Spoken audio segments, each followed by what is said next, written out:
ಶಾಲಾ ಕಾಲೇಜುಗೊಂದು ಜಾನಪದ ವಿಶೇಷ ಉಪನ್ಯಾಸ ಕಾರ್ಯಕ್ರಮ. ಜನಪದ ಗೀತೆಗಳು, ಅನುಭವದ ಸಾಹಿತ್ಯ. DySP Chandrashekhar G.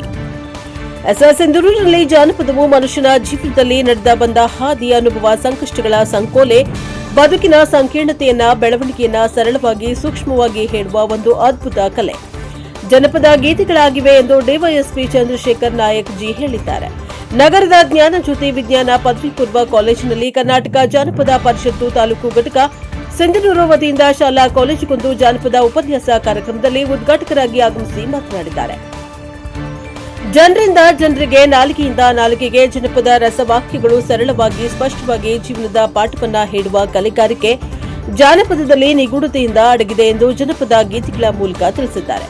ಪ್ರಾಸ್ತಾವಿಕವಾಗಿ ಡಾ ಬಸವರಾಜ ನಾಯಕ್ ಮಾತನಾಡಿದ್ದಾರೆ. ನಂತರ ಉಪನ್ಯಾಸಕರಾದ ಗುರುರಾಜ್ ಅವರು ಮಾತನಾಡಿ, ಜನಪದ ಗೀತೆಗಳು ಲೋಕನೀತಿ ಎಂಬ ವಿಷಯದ ಅಡಿಯಲ್ಲಿ ವಿದ್ಯಾರ್ಥಿಗಳ ಜೊತೆ ಜನಪದ ಮೌಲ್ಯಗಳ ಕುರಿತು ಉಪನ್ಯಾಸವನ್ನ ನೀಡಿದ್ದಾರೆ.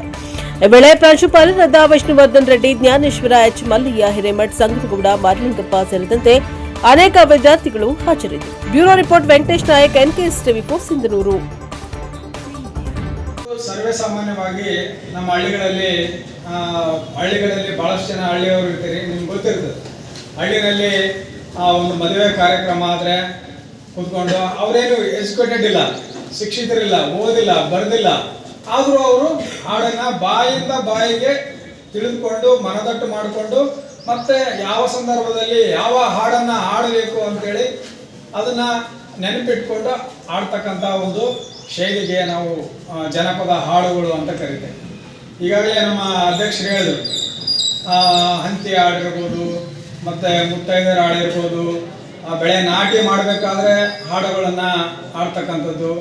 ಆಮೇಲೆ ಮನೆಯಲ್ಲಿ ಯಾವುದೇ ಒಂದು ಕಾರ್ಯಕ್ರಮ, ಶುಭ ಕಾರ್ಯಕ್ರಮ ಆದರೆ ಅವ್ರು ಕರೀರಪ್ಪ ಜಾನಪದ ಹಾಡೋರನ್ನ ಆಡಿಸೋಣ ಅಂತೇಳಿ ಆಡಿಸ್ತಕ್ಕಂಥದ್ದು ಇವತ್ತು ನಮ್ಮ ಹಳ್ಳಿಗಳಲ್ಲಿ ಇದೆ ಈ ಜಾನಪದ ಸಾಹಿತ್ಯ. ಹಾಗಾಗಿ ಅದು ಗಟ್ಟಿ ಸಾಹಿತ್ಯ, ಅದು ಅವರ ಅನುಭವಗಳಿಂದ ಬಂದಿರತಕ್ಕಂಥದ್ದು.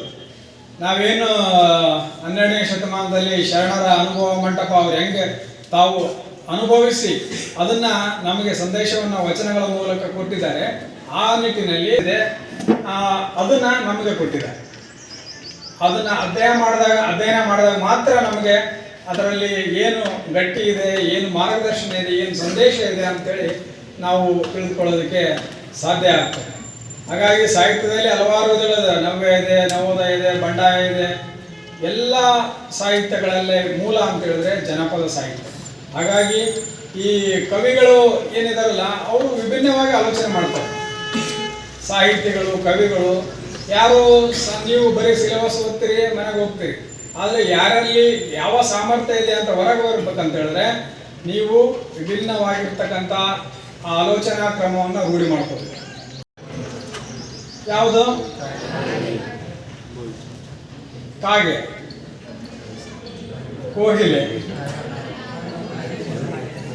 ಅದಕ್ಕೋಸ್ಕರ ಒಂದು ಕವನ ಹೇಳೋದಕ್ಕೆ ಇಷ್ಟಪಡ್ತೇನೆ.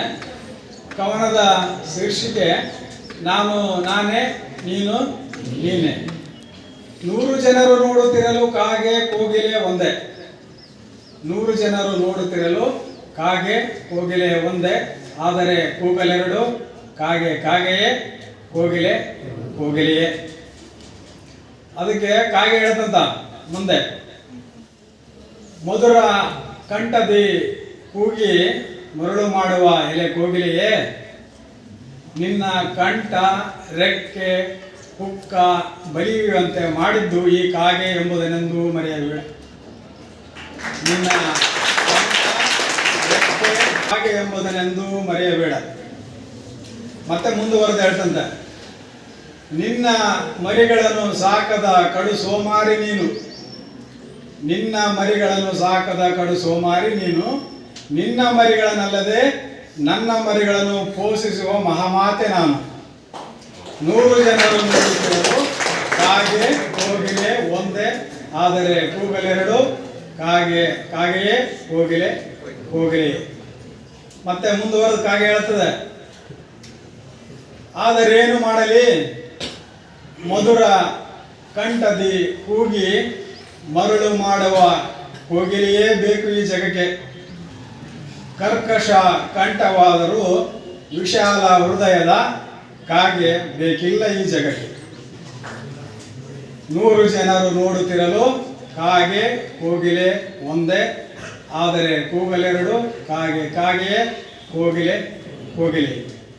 ಮತ್ತೆ ಕಾಗೆ ಕೊನೆಯದಾಗಿ ಹೇಳ್ತದೆ, ಅದು ಹೆಣ್ಣು ಮಕ್ಕಳ ಹಾಡುಗಳು, ಗಂಡು ಮಕ್ಕಳ ಹಾಡುಗಳು, ಚಿಕ್ಕ ಮಕ್ಕಳ ಹಾಡುಗಳು, ಅದು ಯಾವುದೇ ಸಂಪ್ರದಾಯದ ಹಾಡುಗಳು, ಹಂತಿ ಹಾಡುಗಳು, ಮೊಹರಂ ಹಾಡುಗಳು, ಕುಣಿತ, ಸುಗ್ಗಿ ಕುಣಿತ, ಡೊಳ್ಳು ಕುಣಿತ, ಇವೆಲ್ಲವುಗಳನ್ನು ಕೂಡ ಅದರ ಜೊತೆಯಾಗಿ ಉಡುಗೆ ತೊಡುಗೆಗಳು, ಆಹಾರ ಪದ್ಧತಿಗಳು, ಈ ಹಿಂದೆ ಹಳ್ಳಿಗರು ವಾಸ ಮಾಡುವ ರೀತಿ ಹೇಗೆ ಇತ್ತು, ಇವೇ ನಾವು ಇಲ್ಲಿ ಕಾರ್ಯಕ್ರಮವನ್ನು ಉದ್ಘಾಟಿಸಿರುವಂಥದ್ದು. ಅದನ್ನು ನೀವು ಗಮನಿಸಿದಾಗ ಈ ಹಿಂದೆ ಗಡಿಗೆಯಲ್ಲೇ ನಾವು ಆಹಾರವನ್ನು ಬೇಯಿಸುವಂಥದ್ದು, ಅದರೊಳಗೇ ನೀರನ್ನು ಹಾಕಿ ಅದನ್ನು ಕಾಯಿಸುವಂಥದ್ದು ಮತ್ತು ನಮಗೆ ಸ್ನಾನಕ್ಕೆ ಉಪಯೋಗ ಮಾಡುವಂಥದ್ದು, ಇನ್ನಿತರ ಕಾರ್ಯಗಳಿಗಾಗಿ ನಾವು ಉಪಯೋಗ ಮಾಡ್ತಾ ಇದ್ದೀವಿ.